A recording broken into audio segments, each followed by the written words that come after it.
Good afternoon, everyone. My name is Jeanette Mafata, and I will be presenting on how to prepare and deliver a prepared speech as well as reading aloud. Okay, let's start with prepared speech. What is a prepared speech? It is a presentation that is planned and structured in advance to convey a message. So you structure it, you construct it in advance because you want to tell a story, you want to convey a message. A prepared speech is not just about memorizing, it is about planning your ideas, it is about structuring your arguments and presenting clearly. When we start the term, we usually start with our speeches, and I like to encourage my colleagues that, and I ask them to teach speaking, speeches, and reading as a process and not just as a once-off activity. Because when we introduce the task for the term and I tell my learners, listen, we are going to do a prepared speech, we are going to do unprepared reading, they always go, yo, ma'am, unprepared speech, yo. And I tell them, if you can gossip, you can do a speech.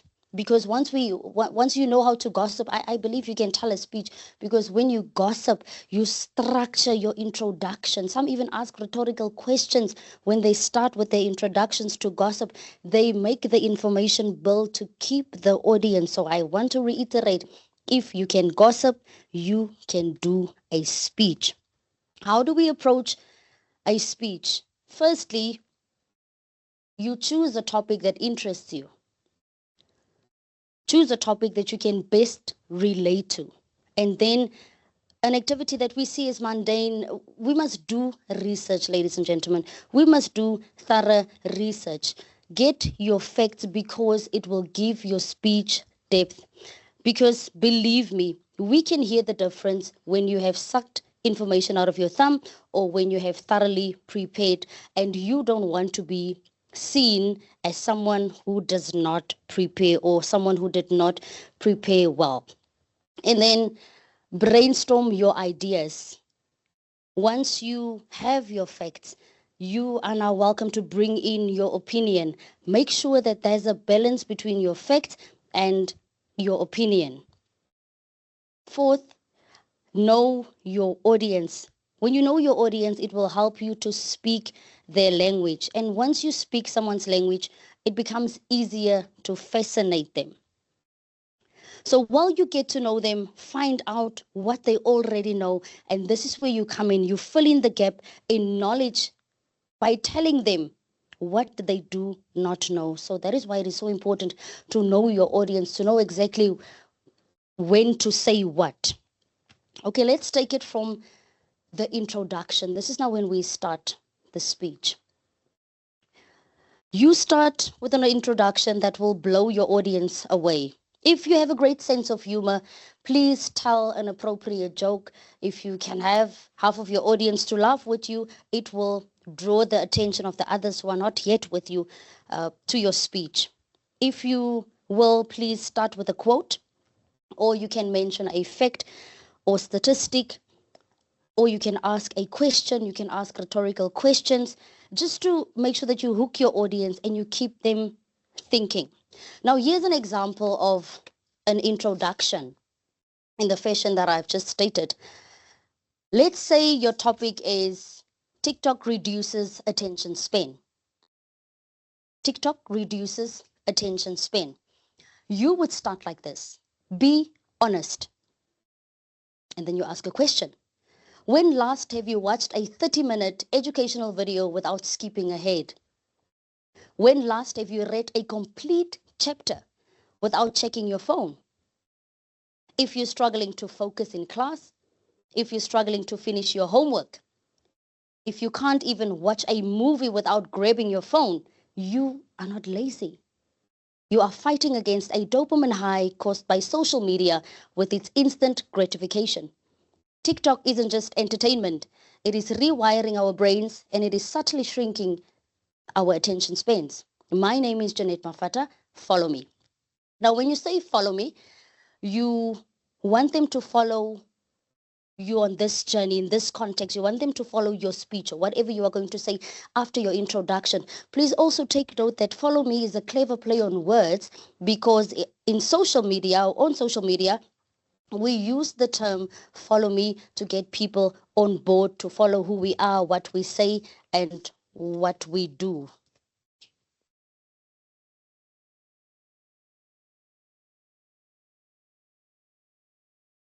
Now, for the body of your speech, which we can also call our middle part. For your middle part, you must at least have 3 to 4 main points that you want to discuss. Please make sure that you support each point with a quote, or with an example, or with a statistic. Again, let's use the example TikTok reduces attention span. Here's an example of a body part. Now, I've seen in many essays, we use the peel structure where you tell or you give a point and you provide evidence, and then you give an example, and then you provide a link. So the link takes you back to your topic. I've used the peel structure to come up with a body paragraph, which I think simplifies things and it helps you to not digress.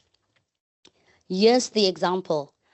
One major challenge affecting learners today is the influence of platforms like TikTok, where content is fast and only a few seconds long. While this keeps learners entertained, it also shortens their attention span and affects their ability to focus on longer tasks. Many learners are used to quick scrolling and instant gratification, which makes activities like reading, listening, or oral presentations more difficult. For example, a learner who can watch dozens of short videos may struggle to concentrate on a 5-minute presentation. This does not mean they are incapable of focusing. It means their habits have changed, and that has influenced their attention span. See how we made our point where we said that one major challenge affecting our learners is TikTok. That's your point. We provided evidence when we said it keeps us entertained, but it also shortens our attention span. It affects our ability to focus longer. And then we gave an example. We spoke about how learners watch dozens of short videos, but they struggle to concentrate on a 5-minute presentation. If you will, you can even mention how you struggle to concentrate in class, but you are able to watch TikTok until 2 a.m.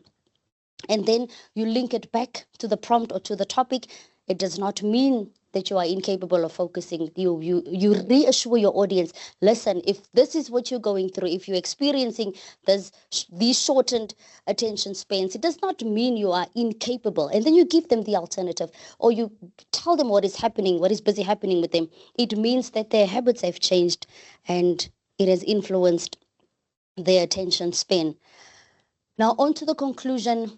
When you conclude, you just summarize your main points. You don't have to repeat information. You don't have to come up with new points. You just summarize what you have already said.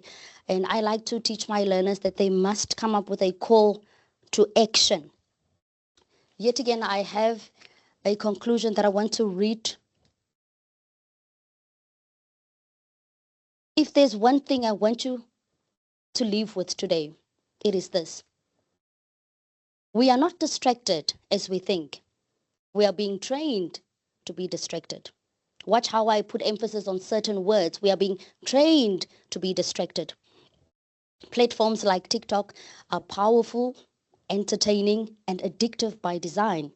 But we have the power to choose how we respond to it. I want to challenge you today. Take back control. Start small.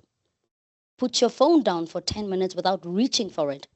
Watch one video less and read one page more. So here with your conclusion, you give them a call to action. You give them something to work with. You don't just leave your audience on a high. Furthermore, you can encourage your audience to have a full conversation without touching their phone. And then train your mind to stay. Train your mind to focus. Train your mind to finish. I love how this train your mind has a melodic tone. Now, if you are in my class, you will know you are more than welcome to sing this part. Okay, let's take it from the top.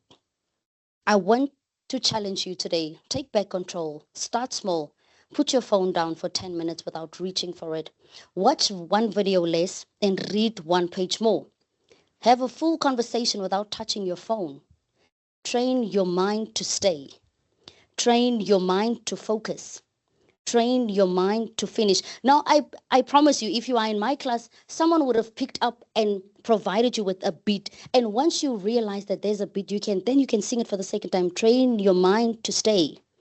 Train your mind to focus. Train your mind to finish. Because by now, I think you've lost some of them, but you leave them with three things. You leave them with a call to action that tells them to train their minds to stay, train their minds to focus, and to train their minds to finish.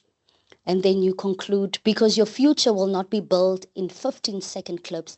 It will be built in the moments where you choose discipline over distraction. The question is, will you keep scrolling or will you start focusing? Now on to delivering your speech. It is important that you learn your speech off by heart, because it looks just good when you know what you're talking about. It looks good when you stand there. You can add extra features. You can smile because you don't have to worry about not knowing your speech. Write the speech on cue cards. On your cue cards, write only your keywords. I don't know why, but my learners tend to write the entire speech on cue cards. Then you see 1,000 words on one little cue card, and it confuses them so badly. If you know your speech, you wouldn't need to write everything down. Hence, we encourage you to write keywords. And I want to tell you, if you miss the order of the information that you have on your cue cards, or the sequence of the information that you want to mention, it is okay to improvise. I want to go back to the example of the body part where I said many learners are used to quick scrolling and instant gratification, which makes activities like reading, listening, and oral presentations more difficult. Let's say you practice activities like reading, listening, or oral presentations. Now, accidentally, for some reason, you started with listening or oral presentations. So you forgot reading. It is okay to do this, which makes activities like listening or oral presentations and even reading more difficult. It is okay to improvise. It is okay to restructure your speech. Remember, you are the only one who knows the sequence of your speech. If it can still chronologically make sense, I mean, why not? Don't stand there and shiver, because many a times learners want to go back to the start of the sentence. They want to redo the entire sentence, whereas it is just easier to improvise. And then practice in front of a mirror, because when you see yourself in the mirror, you will see, no man, my posture is not right. So practicing in front of the mirror will help you to correct your posture. It will help you to pull the correct facial expressions for the right moment. It will help you to convey or express the right emotion for the right moment. And then pause after stating your main points. This will allow your audience to absorb your information, especially if you've had a captivating introduction. Pause after your main point so that they can link it right back to your introduction, so that they can link it right back to the topic. Many learners think when they present faster, it will give them a better mark, but I want to assure you that is not true. We truly want to get your message. We want to get your perspective on the topic. We don't care about the pace. Yes, we love it when you vary the pace of the entire presentation, but we are not after fast delivery. We are not looking for 60-60. We are after your message. Change the tone of your voice. Speak louder to emphasize certain points. I teach my learners to take me and drop me, take me and drop me. For example, let me read the extract from the body part. Many learners are used to quick scrolling and instant gratification, which makes activities like reading, listening, or oral presentations more difficult. So for some parts of your speech, you may need to speak louder to emphasize certain points. Take your teacher and drop your teacher. Take your teacher and drop your teacher.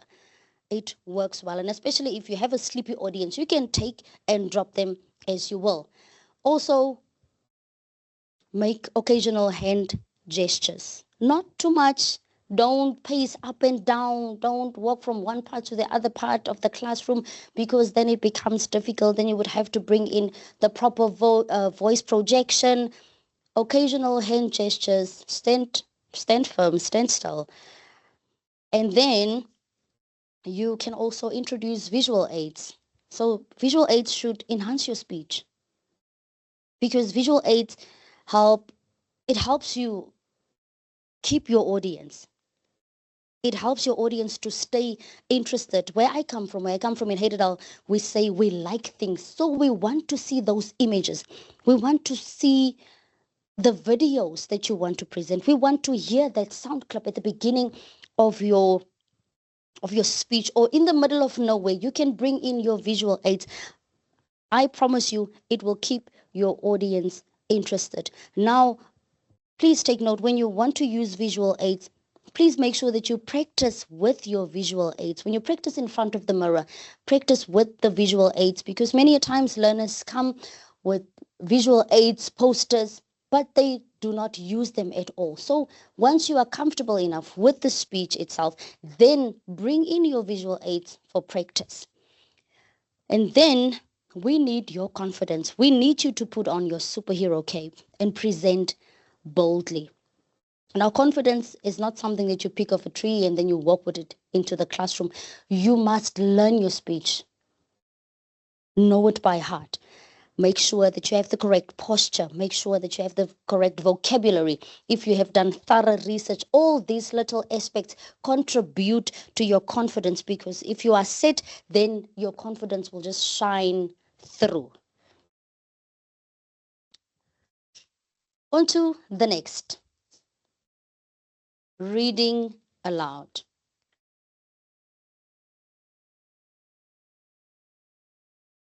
When we do reading aloud, we encourage our learners to select a suitable passage that they enjoy reading. So what you do is you read it silently to yourself to familiarize yourself with its content, and then you read it aloud several times.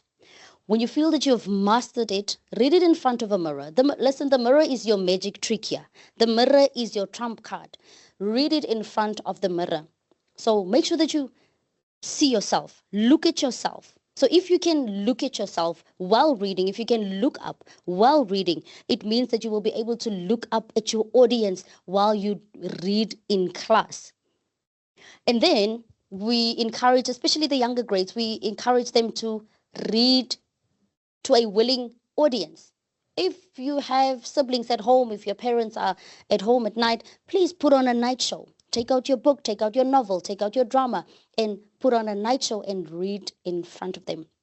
You may also need to project your voice and read with good pace. When you project your voice, you make it loud. So when you read and you project your voice, you aim for the back of the class. You must make sure that the learners seated at the back are able to hear you clearly. Practice pronouncing all the words correctly. On to unprepared reading, which is what we are busy with now. Unprepared reading can feel stressful, but it is actually very, very, very trainable. The goal for unprepared reading is not perfection. It is clarity. It is confidence. And we want to get the meaning of what you are reading. We want to understand what you are reading. So we are truly not looking for perfection when we do unprepared reading. This is how you do it. You scan the passage. So you start with a quick scan. The teacher will not penalize you if you start 5 or 10 seconds later. She will just maybe call your name again. Then you say, yes, ma'am, and there you go. So you start with a quick scan. So when you scan the passage, you will notice the following things. You will notice the punctuation marks. You will notice whether they have used or whether there's long sentences, short sentences. You will notice dialogue, and you will also notice unfamiliar words. Now, the reason why we do this is because it helps your brain to map the text before your voice even does. So your brain now has a clue of what to expect when you get to the text. And then we focus on pacing and breathing. Most learners rush because they are nervous. And yet again, some of the high achievers sometimes think that the faster you read, the more marks you get. I want to assure you that is not true. That is not true. We are not looking for perfection. We are not looking for perfection. We are looking for meaning in what you are reading. So when you read, focus on these things. When you see a full stop, make a full pause. It will help you when you have to take on the next sentence. So you can scan the next sentence in the meantime. When you see a comma, please take a short pause. When there's a question mark, please lift your tone slightly. And when there's an exclamation mark, please add energy, but don't overdo it. And then work on your pronunciation and the tricky words. So if you get to a word that you do not know, do not freeze. Just try your best to keep going because flow matters more than getting stuck. So here's a simple practice routine on how we can master reading, in particular unprepared reading. You must read aloud for 5 minutes daily. You can read anything from articles, stories, speeches, and then you can also record yourself once or twice a week. And then you listen back to those recordings. You check your speed, you check your clarity and your expression. If you will, you can have someone read it or someone listen to it, someone listen to it so that they can check for speed, clarity, and expression. I really want to reassure you that mistakes are normal. What we look for is confidence, flow, and understanding. We are not looking for robotic perfection. Listen, we are not looking for robots. And then I want to end off with this joke because this is how I get over my nerves. Unprepared reading is wild. Your brain sees the word, your mouth takes a risk, and suddenly you have invented a whole new language. So before we end this session, I just want to tell you that I have noticed that many learners take these tasks lightly, especially the speeches and the reading, maybe because it weighs so little. And I want to tell you that these are marks that you cannot afford to lose. And these tasks are not only essential for assessment or for formal assessment, it is essential communication skills that you need beyond the classroom. So I want to encourage you when you get to your speeches, please give it your all. Please make sure that you secure the marks, get the marks in the bag. When you have to do the unprepared reading or the prepared reading, whatever your school decides on, please make sure that you give it your all. Please secure the marks. Do not throw these marks away. Secure the marks. We only have one round to do this. Thank you so much for tuning in. All the best with the rest of the term. All the best with your formal assessments that lie ahead. And all the best with the examination as you're busy preparing yourself for the finals. Keep well. God bless you. Thank you. Class is dismissed.